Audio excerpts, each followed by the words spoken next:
उकळत्या पाण्यामध्ये सिमला मिरची टाकून तर पहा. यापूर्वी ही रेसिपी तुम्ही कधीच केली नसणार आहे. सिमला मिरची आणि टोमॅटो उकळत्या पाण्यामध्ये टाकून असा काय मॅजिक होणार याचा प्रश्न तुम्हालाही पडला असेल. ही रेसिपी एकदम नवी आहे. खरं तर ही रेसिपी मी स्वतः पहिल्यांदा जेव्हा केली होती ना, तेव्हा आम्हाला एवढी आवडलेली, मी आठवड्यातनं 2-3 वेळा तरी ही रेसिपी नक्कीच करते. जे लोक सिमला मिरची खात नाहीत ना, ते लोक आरामात ही रेसिपी आवडीने खातील याची मी तुम्हाला गॅरंटी देते. तर पहा, त्यासाठी आपल्याला काय करायचं आहे, सिमला मिरची सगळ्यात आधी पाण्यामध्ये उकळण्यासाठी अशी टाकून द्यायची आहे. सोबतच एक टोमॅटो, छान असा लाल टोमॅटो घ्यायचा आहे आपल्याला, मोठा एक टोमॅटो. त्याला अशा पद्धतीने कट मारायचा आहे. आणि आता हा टोमॅटोसुद्धा आपल्याला या सिमला मिरचीसोबत थोडा शिजवून घ्यायचा आहे. ही रेसिपी करायला खरं तर खूप जास्त सोपी आहे. तुम्ही टिफिनसाठी आरामात करू शकता अशीच आहे. तर पहा, इथे मी हा टोमॅटो घेतला आहे. आता हा टोमॅटो आपण पाण्यामध्ये टाकून देऊया. आणि तुम्ही आकार पहा याचा, मुठीमध्ये आपल्या असा बसतो आहे, म्हणजे बऱ्यापैकी मोठा आहे. 4 सिमला मिरचींसाठी आपल्याला एवढा टोमॅटो घ्यायचा आहे. जर लहान असतील तर 2 घ्या, किंवा मग असा मोठा असेल तर 1च घ्या. आता गॅस मीडियम ठेवायचा आहे. मीडियम फ्लेमवर आपल्याला मध्ये मध्ये ही सिमला मिरची अशी हलवून घ्यायची आहे, म्हणजे मग ती सगळीकडनं व्यवस्थित शिजली जाईल. आपल्याला सिमला मिरची व्यवस्थित शिजवून घ्यायची आहे आणि टोमॅटोची सालसुद्धा निघाली पाहिजे. झाकण ठेवूया आणि बारीक गॅसवर एक 5 मिनटं होऊन देऊया. तोपर्यंत पुढची तयारी करून घेऊया. तर पहा, इथे मी 1 वाटी पोहे घेतलेले आहेत. आपण जे कांदा पोहे करण्यासाठी पोहे वापरतो ना, त्याच पोह्यांचा इथे मी वापर केलेला आहे. आता हे 1 वाटी पोहे आपल्याला सगळ्यात आधी स्वच्छ पाण्याने धुवून घ्यायचे आहेत. पोह्यांमध्ये बऱ्यापैकी कचरा असतो, किंवा मग पोह्याचं पाणीसुद्धा खूप डार्क काळं असं निघतं. त्यामुळे शक्यतो पोहे 2-3 पाण्याने स्वच्छ धुवून घ्यायचे. तर पहा, इथे मी पोह्यांमध्ये पाणी घालून घेते आणि मग छान असं हाताने चोळून घेणार आहे. अशा पद्धतीनेच आपल्याला पोहे धुवायचे आहेत. पहा, आपल्याला हे पोहे बऱ्यापैकी भिजवूनसुद्धा घ्यायचे आहेत. त्यामुळे त्याचं टेन्शन घेऊ नका की पोहे तुटले तर, किंवा मग त्याचा खूप गाळ होईल का वगैरे. तर नाही, हे पोहे आपल्याला स्वच्छ पाण्याने आधी धुवूनच घ्यायचे आहेत. पहा, अगदी स्वच्छ पाणी निघालेलं आहे ना. आता हे सर्व पाणी मी यातनं काढून घेणार आहे आणि मग हे पोहे आपल्याला मिक्सरमध्ये घालून वाटून घ्यायचे आहेत. तर पाहू शकता तुम्ही, इथे मी फक्त 1 मिनिटभर हे पोहे भिजत ठेवले होते. जास्त वेळ नाही, फक्त 1 मिनिटं. आता यामधलं पाणी आपण निथळून घेऊया. पहा, इथे मी संपूर्ण पाणी यातलं निथळून घेतलेलं आहे. मिक्सरच्या भांड्यामध्ये पोहे घालायचे आहेत आणि मिक्सरला छान असे बारीक वाटून घ्यायचे आहेत. पण त्यापूर्वी यामध्ये मी एक हिरवी मिरचीसुद्धा घालणार आहे. आता तुम्हाला तिखट किती क्वांटिटीत हवं आहे ना, त्यानुसार तुम्ही इथे मिरचीचं प्रमाण कमी जास्त ठेवू शकता. इथे मी 1 हिरव्या मिरचीचा वापर केलेला आहे. लहान मुलांसाठी ही रेसिपी करते आहे. खरं तर ते खूप आवडीने खातात, तर त्यामुळे इथे मी 1च मिरचीचा वापर करते आहे. आता आपण हे वाटलेलं जे मिश्रण आहे ते एका मोठ्या भांड्यामध्ये काढून घेऊया. पहा, भांडं घेताना सुरुवातीलाच थोडं मोठं घ्या. त्यानंतरनं आपण यामध्ये हे संपूर्ण पोहे जे वाटलेले आहेत ते काढून घेऊया. आता इथे आपण पोहे काढून घेतलेले आहेत. पुन्हा मी त्याच वाटीने, सेम वाटीने 1 वाटी रवा घेतलेला आहे. पहा, इथे मी बारीक रवा घेतला आहे, पण तुमच्याकडे जो रवा असेल ना, त्या रव्याचा इथे तुम्ही वापर करू शकता. आता आपल्याला हा रवासुद्धा मिक्सरमध्ये फिरवून घ्यायचा आहे. तर मी मिक्सरच्या भांड्यात रवा घातला. आता आपण जवळपास अर्धा ग्लास पाणी घालूया आणि हे वाटून घेऊया. गरज पडली तर अजून जास्त पाणी तुम्ही घालू शकता आणि हे वाटून घ्यायचे. पहा, अगदी बारीक असं वाटलं गेलेलं आहे. इथे तुम्ही बारीक रवा वापरा किंवा जाड रवा वापरा, चालणार आहे, कारण आपल्याला हा मिक्सरला फिरवून घ्यायचा आहे. तर पहा, याची छान अशी स्मूथ पेस्ट तयार करून घेतलेली आहे मी. आता आपण हे संपूर्ण बॅटर यामध्ये काढून घेऊया आणि हे सर्व आहे ना छान असं फेटून घ्यायचं आहे, छान मिक्स करून घ्यायचं आहे आपल्याला. पहा, पोह्यामध्ये थोडंसं जास्तीचं पाणी घातलं ना तुम्ही, अगदी थोडंसं तरी चालेल, म्हणजे मग त्याच्या खूप गाठी होणार नाहीत वाटल्यानंतरनं. तर पहा, इथे मी चमच्याच्या साहाय्याने ह्याच्या सर्व गाठी मोडून घेतलेल्या आहेत आणि छान असं हे फेटून घेतलेलं आहे. आता हे थोडा वेळ आपण साईडला ठेवूया, म्हणजे मग रवा थोडा फुलला जाईल. तोपर्यंत इथे सिमला मिरची आणि टोमॅटो शिजलाय की नाही ते पाहूया. पहा, सिमला मिरचीचा रंग बदललेला आहे पूर्णपणे. लगेच समजते की सिमला मिरची व्यवस्थित अशी शिजली गेलेली आहे. अशाच पद्धतीने सिमला मिरची आपल्याला शिजवून घ्यायची आहे. टोमॅटोची सुद्धा साल निघते आहे, म्हणजे टोमॅटोसुद्धा शिजलेला आहे. आता आपण हे काढून घेऊया आणि थंड होण्यासाठी ठेवून देऊया. तोपर्यंत पुढची तयारी आपल्याला करून घ्यायची आहे. इथे पहा, मी 2 लहान आकाराचे कांदे घेतलेले आहेत. अगदी मीडियम आहेत, खूप मोठेही नाही आणि अगदीच बारीकही नाही. आता हे दोन्ही कांद्यांची मी साल काढून कांदा धुवून घेतला. त्यानंतरनं व्हिडिओत दाखवते ना, अगदी त्या पद्धतीने कांदा चिरून घ्यायचा आहे. कांद्याची जी पुढची बाजू असते ती काढून टाकलेली आहे आणि त्यानंतरनं अशा पद्धतीने कांदा मी छान बारीक असा चिरून घेणार आहे. तर पहा, इथे अशाच पद्धतीने आता संपूर्ण कांदा चिरून घेते. तर आपला इथे सगळा कांदा असाच बारीक चिरून झालेला आहे. आपल्याला कांदा खूप जास्त वापरायचा नाही आहे, 2 कांदे पुरेसे आहेत. त्याचबरोबर मी इथे 2 बटाटेसुद्धा घेतलेले आहेत. पहा, लहान लहानच बटाटे आहेत. इथे 2 बटाट्यांचा वापर केला आहे. मोठे असतील तर एकच घ्या. हे बटाटेसुद्धा आपल्याला अशा छोट्या छोट्या पीसेसमध्ये कट करून घ्यायचे आहेत. तर इथे मी दोन्ही बटाटे अशा पद्धतीने कट करून घेतलेले आहेत. आता हे बटाटे आपण पाण्यामध्ये धुवून घेऊया. 1-2 पाण्याने मी हा बटाटा धुवून घेणार आहे. म्हणजे यामधला जो स्टार्च असतो ते निघून जाईल आणि मग त्यामुळे आपला जो बटाटा आहे तो वाटल्यानंतरनं असा लाल पडणार नाही किंवा काळा पडणार नाही. तर पहा, इथे मी आता मिक्सरच्या भांड्यामध्ये सेम भांड्यात बटाटा घालून घेतला आणि यामध्ये मी पुन्हा लिंबाचा रस घालणार आहे. तर पहा, इथे मी अगदी थोडासा लिंबाचा रस घातला आहे. लिंबाचा रस आवर्जून घाला. जर लिंबाचा रस नसेल तर 1-2 चमचे दह्याचा वापर तुम्ही करू शकता. जर दही किंवा लिंबूही नसेल तरीसुद्धा तुम्ही हा पदार्थ करू शकता, पण त्यामुळे टेस्ट छान येणार आहे. तर पहा, इथे मी बटाटासुद्धा छान असा अगदी फाईन वाटून घेतलेला आहे. पाणी न घालताच मी बटाटा इथे वाटून घेतलेला आहे.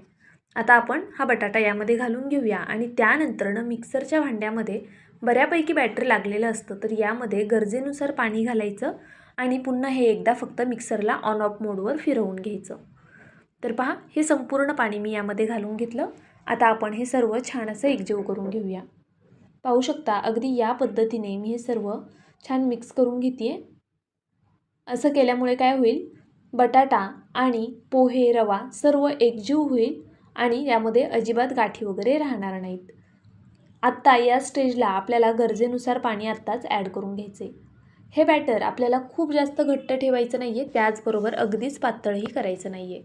हे मला थोडंसं घट्ट वाटतं आहे म्हणून मी यामध्ये अगदी थोडंसं परत पाणी घातलेलं आहे. तर पहा, आता तुम्ही किती प्रमाणामध्ये वाटीमध्ये रवा आणि पोहे घेताय त्यानुसार तुम्हाला पाणी लागू शकतं. तर इथे मी सर्व हे छान असं मिक्स करून घेतलं.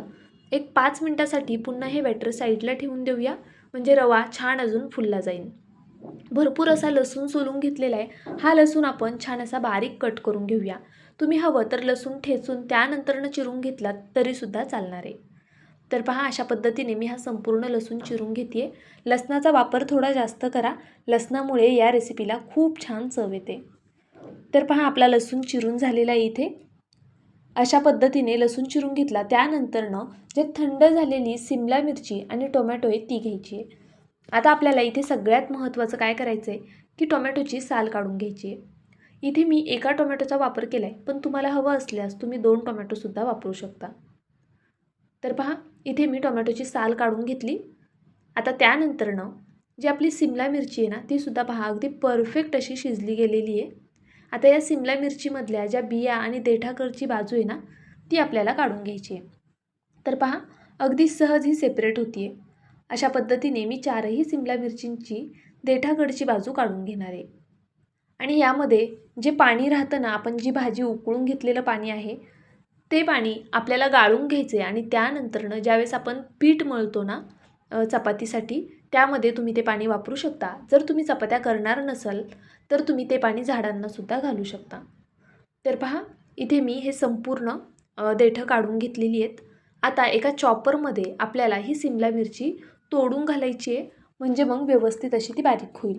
तर पहा, अशा पद्धतीने मी तिचे छोटे छोटे पीस करून ही सिमला मिरची तोडून घालणार आहे. मी हे तोडते आहे त्यावेळेस तुमच्या लक्षात येत असेल की सिमला मिरची किती प्रमाणामध्ये शिजलेली आहे. अशाच पद्धतीने आपल्याला ही सिमला मिरची शिजलेली हवी आहे. कच्ची अजिबात ठेवायची नाही आहे, तिला व्यवस्थित शिजवूनच घ्यायची आहे. असं केल्यामुळे काय होतं, सिमला मिरचीचा उग्रवास पूर्णपणे निघून जातो. अजिबात तिला स्वतःचा उग्रवास राहत नाही. ज्यांना सिमला मिरची आवडत नाही ना ते सुद्धा अगदी आवडीने खाणार आहेत, याची मी तुम्हाला गॅरंटी देते. पहा, इथे मी 4ही सिमला मिरची चॉपिंग मध्ये इथे टाकून घेतलेले आहेत चॉपरमध्ये. त्यानंतरनं एक जो टोमॅटो आपण शिजवून घेतला होता तो सुद्धा लहान लहान पीसेसमध्ये कट करून यामध्ये घालून घेऊया. तर पहा अशा पद्धतीने याच्या देठाकडची बाजू थोडीशी निबार आहे, पण तरीसुद्धा आपण ही वापरू शकतो. तर पहा इथे मी सगळं व्यवस्थित घालून घेतलं. आता आपल्याला हे चॉपरला छान असं बारीक करून घ्यायचं आहे. आपण पावभाजी करताना भाज्या कशा मॅश करतो तशा पद्धतीने मॅश व्हायला हवं आहे. म्हणजे खूप असं अगदीच बारीकही नाही आणि खूप मोठ्या मोठ्याही नाही. तर पहा मी इथे तुम्हाला दाखवते. अशा पद्धतीने दरदरीत असं हे वाटून घ्यायचं आहे आपल्याला. आता चला लगेच पुढची स्टेप करून घेऊया. तर पहा इथे मी एक कढई ठेवलेली आहे, ज्यामध्ये आपण भाज्या उकळून घेतलेल्या ना, सेम तीच कढई ठेवलेली आहे. आता या कढईमध्ये मी थोडंसं तेल घालून घेतलं आहे. गरजेनुसार तेल घालायचं आहे. तुम्हाला जितपत हवं आहे तितकं तुम्ही घालू शकता. मी 2 चमचे इथे तेल घालून घेतलेलं आहे. तेल छान गरम झालं की यामध्ये मोहरी घालायची. मोहरी छान अशी तडतडून द्यायची. त्यानंतरनं यामध्ये जिरं घालायचं. पहा जिरंसुद्धा छान असं फुललं गेलं की मग पांढरे तीळ घालायचे. आता थंडी आहे म्हणून मी पांढऱ्या तिळाचा वापर केला आहे. तुम्हाला जर पांढरे तीळ स्किप करायचे असतील तर नक्कीच तुम्ही करू शकता. त्यानंतरनं इथे मी लसूण जो ठेचून घेतला होता ना चिरून, तो घालून घेतला आहे. आता आपल्याला लसूण थोडासा तेलावरती परतवून घ्यायचा आहे. ही फोडणी ज्यावेळेस तुम्ही देताना लसूण घातल्यानंतर खरंच खूप छान सुगंध येतो. आता मी कट केलेला कांदा घालते आणि कांदा घातल्यानंतर ना सगळ्यात महत्त्वाची गोष्ट, गॅस आपला मीडियम टू हाय पाहिजे आणि यामध्ये लगेच मीठ घालून घ्यायचे म्हणजे कांदा लवकर मऊ होईल. आता इथे मीडियम फ्लेमवर मी कांदा छान असा परतवून घेणार आहे. तर पहा अशा पद्धतीने सगळीकडे हे मीठ लागलं गेलं आणि छान असा कांदा परतवून झाला. तर पहा कांद्याचा रंग बदलेपर्यंत इथे आपण हा कांदा परतवून घेतलेला आहे. पाहू शकता तुम्ही. आता कांदा व्यवस्थित असा परतला गेलेला आहे. मऊसुद्धा झाला आहे आणि त्याचा रंगसुद्धा हलकासा बदलला गेलेला आहे. आता यामध्ये आपल्याला काही बेसिक मसाले घालायचे आहेत. अजिबात जास्तीचे मसाले वापरायचे नाही आहेत. अगदी बेसिक. सगळ्यात आधी हळद पावडर घातली. त्यानंतर रंग छान यावा म्हणून थोडीशी बेडगी मिरची पावडर, लाल तिखट आवडीनुसार घालायचे आणि पावभाजी मसाला घालायचा आहे यामध्ये अर्धा चमचा. खूप जास्त नाही, फक्त अर्धा चमचा इथे मी पावभाजी मसाला वापरलेला आहे. आणि थोडीशी तुम्ही धना पावडरसुद्धा इथे घालू शकता. आता हे सर्व मसाले छान असे तेलावरती आपण परतवून घेऊया. पहा थोडा वेळ तेलावरती मसाले परतवून झाले की त्यानंतरनं जे चॉपरमध्ये वाटून घेतलेली सिमला मिरची आणि टोमॅटो होता तो घालून घ्यायचा. आत्ताच दिसायला ही चटणी एवढी अप्रतिम दिसतीये की त्याला तोड नाही आहे. तुमचा विश्वास बसणार नाही. ही खायला एवढी कमाल लागते ना, खरंच खूप जास्त छान लागते. आपण चवीनुसार परत मीठ ॲड करूया आणि पुन्हा हे छान एकजीव करून घेऊया. अतिशय चटपटीत अशी ही चटणी आपली तयार होणार आहे. तर पहा मी हे सर्व छान असं मिक्स करून घेते आहे. तुम्ही टिफिनसाठी फक्त ही एवढीच चटणीसुद्धा देऊ शकता. ही अगदी झटपट होते. सिमला मिरची बॉईल होण्यासाठी ठेवायची, सिमला मिरची टोमॅटो, तोपर्यंत कांदा चिरायचा आणि लगेचच फोडणीची तयारी करून सिमला मिरची चॉपरमध्ये फिरून ही चटणी तुम्ही तयार करू शकता. चपातीसोबतसुद्धा खूप छान लागते. त्याचबरोबर भाकरीसोबत वरण भातासोबतसुद्धा छान लागते. पहा आपण चटणी करण्यासाठी ठेवलेली आहे आणि इथे आपलं हे पीठसुद्धा छान असं भिजलं गेलेलं आहे. आता काय करूया, चवीनुसार यामध्ये मीठ घालून घेऊया. तर पहा इथे मी मीठ घालून घेते. यामध्ये मोहरी पडली होती तर इथे मी चवीनुसार मीठ घालून घेतलं. त्यानंतरनं हे सर्व छान असं पुन्हा फेटून घेते. अतिशय झटपट होणारी डिश आहे ही. जर तुम्ही सकाळी जरी करताय ना, मुलांच्या डब्यासाठी म्हणा किंवा मग मोठ्यांसाठी सुद्धा नक्कीच तुम्ही करू शकता. आदल्यामधल्या वेळेत भूक लागली तरीसुद्धा तुम्ही हा पदार्थ करू शकता. पहा इथे मी इनो घातला आहे आणि त्यामध्ये थोडंसं पाणी घालून इनो छान फर्मेट करून घेतलेला आहे. छान असा फेटून घेऊया. तर पाहू शकता तुम्ही इनो आपला व्यवस्थित असा ॲक्टिवेट झाला आहे. हे पीठ आपण छान हलवून घेतो आहे. अशा पद्धतीने एका डायरेक्शनमध्ये हे पीठ आपल्याला मिक्स करून घ्यायचं आहे. तर पहा खूप पातळही नाही आणि अगदीच घट्टही नाही असं हे पीठ आपलं तयार झालेलं आहे. जर तुम्हाला यामध्ये इनो घालायचा नसेल तर हे पीठ तुम्ही 1-2 तासासाठी तरी फर्मेट होण्यासाठी ठेवू शकता. पण इनो किंवा सोडा वापरला तर याला जाळी खूप छान येते. त्यामुळे शक्यतो इनो किंवा सोड्याचा वापर करा. आता मी इथे गॅसवरती पॅन गरम करण्यासाठी ठेवलेला आहे. पॅन छान गरम झाला आहे. त्याला तेलसुद्धा लावून घेतलेलं आहे. आता आपण यामध्ये डोसा घालून घेऊया. इथे मी तुम्हाला एकच डोसा करून दाखवणार आहे. फक्त म्हणजे तुमच्या लक्षात येईल की त्याला जाळी किती छान येते आणि पहिलाच डोसा आपला अजिबात चिटकत नाही. डोसा करायलासुद्धा पहा किती सोप्पा आहे. पोह्यामध्ये 1 हिरवी मिरची घालून पोहे वाटून घ्यायचे, रवा वाटून घ्यायचा, सेम प्रमाणामध्ये पोहे आणि रवा घेतलेला आहे. 2 बटाटे मिक्सरला वाटून घेतले. मीठ आणि थोडा इनो घालून छान असं मिक्स करून घेतलेलं आहे की आपले पटापट डोसे तयार होतात. आणि पहा, आपली ही चटपटीत चटणीसुद्धा तयार झालेली आहे. ही चटणी खरं सांगते खूप जास्त छान होते. अगदी मनापासून सांगते, एकदा नक्की करून पहा. केल्यानंतर ना मला कमेंट करून सांगायला विसरू नका की ही चटणी तुम्हाला आवडली की नाही, तुम्ही केलीत की नाही. वरतून कट केलेली कोथिंबीर घालूया आणि हे सर्व मिक्स करून घेऊया. जे सिमला मिरची खात नाहीत ना, खरं त्यांना एकदा आवर्जून द्या. त्यांना समजणार नाही ही सिमला मिरची आहे आणि खायला तर अप्रतिम लागते. तुम्हाला हवं तर थोडंसं लिंबूसुद्धा तुम्ही यामध्ये पिळू शकता. तर आपली चटणी तर तयार झालेली आहे. चला पाहूया डोसा झाला आहे की नाही. मी झाकण ठेवलं होतं 1 मिनिटासाठी फक्त आणि गॅस इथे मी बारीक करून ठेवलेला. आता पहा, झाकण काढून घेते आणि मग थोडीशी ह्याची वाफ जाऊन द्यायची. त्यानंतरनं याला अगदी हलकंसं तेल लावून घ्यायचं. तुम्ही तेलाऐवजी बटर किंवा तूपसुद्धा वापरू शकता. आता आपण हे पलटी करून घेऊया. पहा, अगदी सहज तव्यापासून सेपरेट होते. खालची साईड मी थोडीशी भाजून घेणार आहे आणि ही जी वरची साईड आहे ना, हिलासुद्धा मी अगदी हलकंसं अजून भाजून घेणार आहे. कारण मला ही साईड थोडी अशी लाईट वाटते खूप, त्यामुळे या साईडने आपल्याला डाग पडेपर्यंत भाजायचं नाही आहे. आता खालच्या साईड मी अगदी थोडंसं होऊन देते. पहा, अप्रतिम असा आपला हा डोसा तयार झालेला आहे. तुम्ही हवं तर पातळ डोसेसुद्धा घालू शकता, पण हे डोसे आहेत ना असे थोडे स्पंची जास्त छान लागतात. आता मी हा काढून घेतला आणि इथे दुसरा डोसा अशाच पद्धतीने घालून घेतला. आता हा दुसरा डोसा थोडा मोठा घातलेला आहे. तुम्ही हवं तर लहान लहान करा किंवा असे मोठेसुद्धा करू शकता. मस्त अशी यालासुद्धा जाळी येईल. पहा, इथे मी एका प्लेटमध्ये चटणी आणि डोसा घेतला आहे. जाळीसुद्धा छान आलेली आहे आणि डोसासुद्धा खूप अप्रतिम झालेला आहे. पहा, अगदी या पद्धतीने आपल्याला हे डोसे करून घ्यायचे आहेत. सगळ्या डोशांना शेवटपर्यंत अशीच जाळी येते आणि डोसे खायला खूप जास्त छान लागतात. बटरमध्ये केले तर अजून अप्रतिम. त्याचबरोबर ही चटणी खरं सांगते, मी तुम्हाला खूप वेळा सांगितलं असेल, पण परत एकदा सांगते, ही चटणी नक्की करा. केल्यानंतर ना प्लीज मला कमेंट करून कळवा तुम्हाला आवडली की नाही, कारण मला तर फार आवडली जेव्हा मी पहिल्यांदा केलेली. बरं चला, व्हिडिओ संपूर्ण पाहिलात त्याबद्दल मनापासून धन्यवाद. अजूनही लाईक केलं नसेल तर लाईक करून घ्या. नवीन असाल तर सबस्क्राईब करून घ्या. व्हिडिओ कुठून पाहताय ते कमेंट करून कळवा. रेसिपी केल्यानंतरनं सुद्धा कमेंट करा. उद्या पुन्हा भेटूया अशाच एका छानशा रेसिपीसोबत. तोपर्यंत बाय.